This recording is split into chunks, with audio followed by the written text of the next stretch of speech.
Good, yeah. So, what can you tell us about why Beck does what he does? What makes a vigilante? Well, I mean, I think, you know, he's faced with, well, a friend of his is Derez, so that'll do it. You know, I think it's a combination of seeing that Clue and Tesla are clearly going to ruin the freedom of the people of the grid. You know, his life and his friends' lives and the lives of all are being put at risk. So I think it's that, and his, you know, Bodhi being Derezed, and, you know, feeling like he's helpless. That kind of ticks something off in his mind about taking a stand. And he kind of does this very cavalier thing, and he cuts the head off of the statue and throws a bomb in it, and it explodes, and he gets away with it, basically. But he sort of, I don't think that he's even really thinking or projecting into the future about what that could potentially mean, or it's an act of defiance, you know, it's an act of rebellion that ultimately leads him face to face with Tron, who then sort of says to him, well, you know, I've seen what you've done, and you have the makings to be my predecessor. Which initially Beck doesn't believe. You know, in his mind, he's a mechanic. He's an everyday individual. He has relatively special abilities as a mechanic and as a light cycle rider, and, you know, as someone who can play disc games well, but certainly no Tron. But he hears what Tron has to say and hears his belief in him, and kind of takes the mantle, albeit reluctantly initially. And that's kind of the birth of the hero. And that's sort of how all heroes, to a certain degree, ones at least that don't have superpowers, are created, you know, out of something within them that feels like that something needs to change. And, you know, they take these sort of steps that ultimately, you know, that make them the hero that they become. So it's the journey of the show for him to actually become the new Tron and live up to that. That's the idea. And I think also, you know, Tron's ulterior motive, not really ulterior motive, but Tron's, you know, interest in Beck is also that Beck can not only be a singular hero, but the idea that he can motivate others to fight as well. That there's a resistance behind him, that he can inspire others to, you know, to fight for their freedoms. What was involved? Sorry, what was involved for you in joining this franchise in the animated TV show incarnation? I heard they were doing it. I came out here to meet with them. I read the script for it. I don't know. I was really intrigued at the notion of doing an animated series in the space of and the universe of the grid and of Tron. Particularly that there were people involved with the expansion of the universe and legacy that were also involved in this, and that it was going to take place chronologically between the first two films. I found that really exciting. That there was that were connective tissue with the mythology, that it was rooted in things that had already been established. So it gave it an air of authenticity and integrity. And then I saw the conceptual art and some of the early test animation, and was just totally blown away. It was unlike anything I'd ever seen in an animated program. It kind of looked far more cinematic. It almost looked like something you'd see in a film. And that was exciting, you know. And I think the universe is so exciting. It's a very attractive universe. There's many ways that you can explore it. So it was cool to get a chance to be a part of it. What was your entry point into Tron fandom? Like, when did you discover the original Tron? I mean, I knew of Tron when I was a kid, but I didn't see Tron until I was an adult. And it was probably the years prior to the release. I mean, I'm sure you all remember when there was an initial teaser before they made Legacy. There was a teaser, wasn't there? Which was this whole thing of lead up to they are going to do a sequel. And I think that's when it first kind of jumped into my consciousness. Because it made me remember that there was this Disney film, Tron, from when I was 1 year old.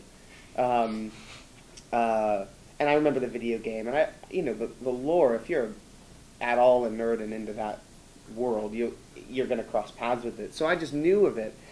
But then when there was this lead up to Legacy, and then ultimately making the film, and then releasing the film, was when it really came into my consciousness. And I saw that film and was completely blown away by it. I loved it. They handled the world really beautifully and expounded upon it really beautifully. And so that's my history. Now, Beck is a kind of darker hero from a lot of the stuff we see, in terms of animated TV shows and stuff, in terms of he is inspiring, he is a rebel, he's inspiring an uprising and stuff. Is there a point, where he's going to realize, okay, maybe this is too far in terms of maybe, what he can do and what he can't do? In terms of his own limitations, or inspiring people to go too far? Yeah. Inspiring people. Yeah, do we explore that? I'm trying to think. There's a lot of episodes.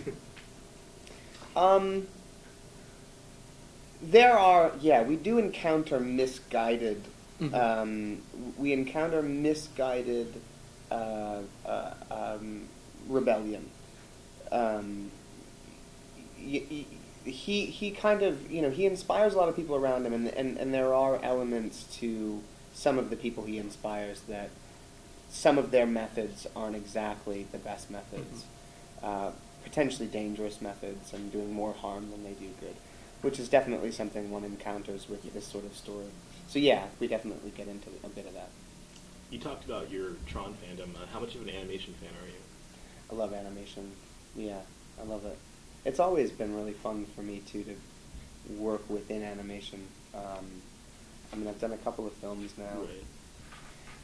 I just love the medium as a storytelling medium, and I think I don't know, I think it's a beautiful way to tell stories, but I think I'm also just attracted to the aesthetics of it, too. What about in terms of animated series? Do you have any favorites? Or? Well, we were talking about this I was doing an interview downstairs, and one thing that this series kind of reminds me, because someone was asking me, like, who does this appeal to? What's the demographic for this show? And I was like, well, it's sort of, I guess, teens to people in their 40s, like people who grew up watching Tron, and older, but it kind of reminds me of, because this show has a real weight to it, and a cinematic quality, and I think it will appeal to all ages, and it'll really appeal to adults. And the last time I remember a show like that existing was the Batman animated series. Like, fans of Batman took that show seriously. Yeah, and in some ways, they were more fan of those episodes and of that show than some of the movies that were being made at the time. So that is a huge show for me. Growing up, I loved the Batman animated series. And the movies that they've made consequently. And, Mark Hamill's Joker is classic. Yeah, it's iconic. Incredible. And very true to the comic, too. And true to some of my more favorite aspects of some of the other comics that came out. Yeah, it's rad. I just love that show. Cool. Is it nice to have this and something crazy and edgy like Wilfred going on at the same time? Yeah. Totally different. Yeah, no, it's fun. Wilfred's a blast. They definitely feel like two very different universes. It's funny, because last season when I was doing Wilfred, on weekends I would come and record for this. Totally different mindset. But Wilfred's a blast, and then we're having a lot of fun with the second season. It's a very strange show, and a dark show, and a cerebral show, and we have a lot of fun doing it. It's great. I'm curious about the mechanics of doing voicing a character, Sure. performing it live. Is there something, there are advantages, disadvantages that you can point out?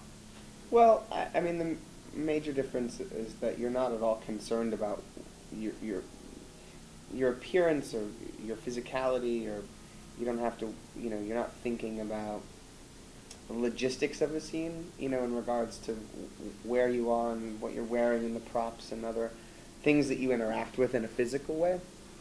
So that's really freeing in that way. The challenge is making your character sound like he's experiencing something that you're not physically experiencing. But inevitably what ends up happening is that you unconsciously start moving anyway, just because you need to physically move to make your voice sound that way. There's a lot of, like, especially with this, because there's quite a lot of physical activity and fighting. It's a lot of standing in front of a microphone and, you know, looking like an idiot. Fighting thin air. But it's a lot of fun. It's, you know, when you're standing sort of solitary, that's part of the fun of it, is to kind of imbue that character with a sense of life and experience out of nothing, just purely with your voice and a limited amount of physicality. It's fun. A lot of imagination too. Now, how much would you say? Oh, last question. Okay. Now, how much would you Better say? be good, buddy. Oh, I see all the pressure's on me now.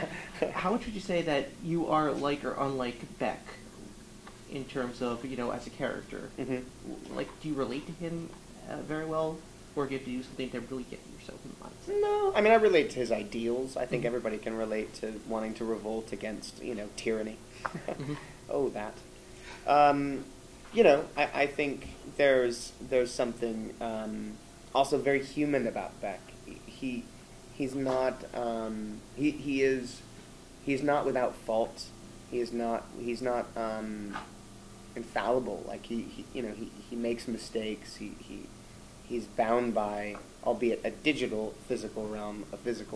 So, you know, I think we can all relate to believing in something and wanting to stand up for that thing that you believe in. So in that way I sort of relate to him, as I think many people probably can.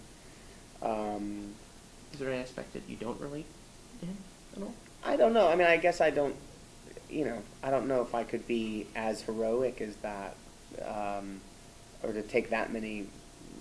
The kinds of risks that he takes are pretty intense. But I think the fundamental, what the underlying fundamentals of the character I relate to.